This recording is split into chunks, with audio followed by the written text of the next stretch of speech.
اسلام کا نظام حلال و حرام جو ہے اس کا تصور کیا ہے اور اس کا کیا فلسفہ اسلام پیش کرتا ہے؟ بسم اللہ الرحمن الرحیم۔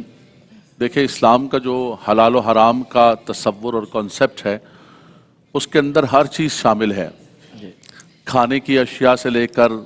پینے کی اشیاء سے لے کر پہننے کی اشیاء سے لے کر یہاں تک کہ گفتگو اور معاملات اور ہر چیز کے اندر جو ہے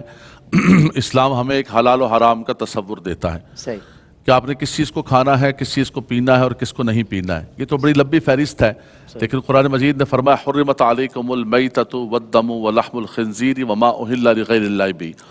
کہ مردار کو کھانا، خون کو کھانا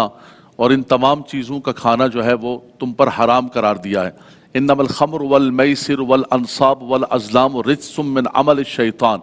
فاجتنبوہ لعلکم تفلحون۔ اس کے اندر خاص طور پر جو ہے وہ شراب کو حرام قرار دیا گیا ہے۔ تو سب سے بنیادی بات یہ ہے کہ اسلام کا جو تصور ہے، آقا دو جہاں صلی اللہ تعالیٰ علیہ وسلم نے فرمایا کہ اللہ تبارک و تعالیٰ نے جو انبیاء کرام کو حکم دیا ہے کہ تم نے حلال اور ستھرا کھانا ہے، فرمایا وہی حکم رب تبارک و تعالیٰ نے ایمان والوں کو بھی عطا فرمایا کہ تم نے حلال اور ستھرا کھانا ہے۔ پھر اللہ کے نبی صلی اللہ علیہ وسلم نے ایک مثال عطا فرمائی، مسلم شریف کی حدیث پاک ہے، مشکات نے بھی نقل کیا کہ ایک شخص ہے، وہ بڑا لمبا سفر کر کے آتا ہے، پراگندہ بال ہے، وہ یمد یدیہ الی السماء، یا رب یا رب یا رب، اپنے ہاتھوں کو آسمان کی طرف اٹھا کے کہتا ہے کہ یا رب یا رب یا رب، لیکن فرمایا کہ ملبسہ حرام مشربہ حرام وغذی بالحرام، فرمایا کہ اس کا کھانا حرام کا، ومطعمہ حرام، اس کا کھانا حرام کا، اس کا پینا حرام کا، اس کا لباس حرام کا، اس کی غذا جسم جو گروتھ کر رہا ہے وہ حرام سے کر رہا ہے۔ فرمایا فَأَنَّا يُسْتَجَابُ لِذَالِكَ، کیسے اللہ تبارک و تعالیٰ اس کی دعا کو قبول و منظور فرمائے گا؟ تو یعنی اس حرام و حلال کے کانسیپٹ اور تصور سے یہ پتہ چلا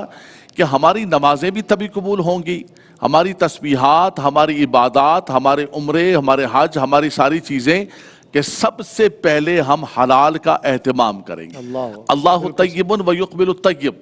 فرمایا رب تبارک و تعالیٰ جو ہے وہ طیب ہے اور طیب کو قبول فرماتا ہے۔ فرمایا کہ تم حرام سے صدقہ دو تو وہ صدقہ قبول نہیں، اس کو تم کھاؤ تو اس کے اندر برکت نہیں، اور فرمایا کہ اس کو تم چھوڑ کے جاؤ گے بطور وراثت و ترکے کے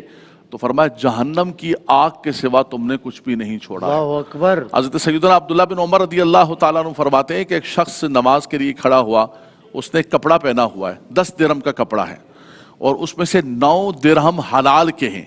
1 درہم حرام کا ہے۔ فرمایا جب تک اس کا وہ کپڑا اس کے بدن پر ہے لم یقبل صلاۃ دائما، فرمایا اس کی نماز قبول نہیں۔ اللہ اکبر۔ تو ہماری دعائیں، ہماری عبادات، ہماری تسبیحات، ہمارا حج، ہمارا عمرہ،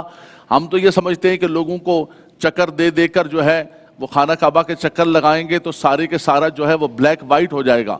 یا اس میں سے کچھ نکال کر ہم دیں گے تو یہ سارے کے سارا ہمارا بلیک جو ہے وہ وائٹ ہو جائے گا۔ رب تبارک و تعالیٰ اس کو قبول ہی نہیں فرماتا ہے۔ یعنی یہ ایسے ہی ہے کہ جیسے ایک شخص کا کپڑا گندا ہو گیا اور وہ نعوذ باللہ من ذالک پیشاب سے کپڑے کو، کہتا ہے یہ بھی تو لیکوڈ ہے نا، پیشاب سے کپڑے کو پاک کرنے کی کوشش کر رہے ہیں، فرمایا یہ کبھی بھی نہیں ہو سکتا ہے۔ رب تبارک و تعالیٰ کی بارگاہ کے اندر وہی قبول ہے جو تم ستھرا کماتے ہو، ستھرا کھاتے ہو،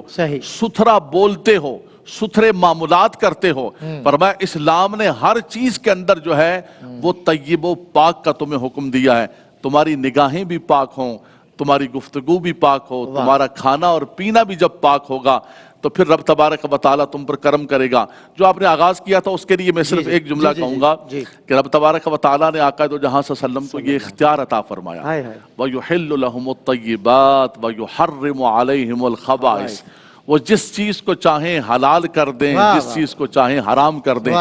وہ بولیں تو شریعت بن جائے۔ صحابی رسول نے پوچھا یا رسول اللہ فی کل عام، ہر سال حج فرض ہے؟ حضور نے فرمایا لو قلت نعم لوجبت، میری زبان سے ہاں نکل جاتا نا تو ہر سال حج فرض ہو جاتا۔ اللہ اکبر، اللہ اکبر۔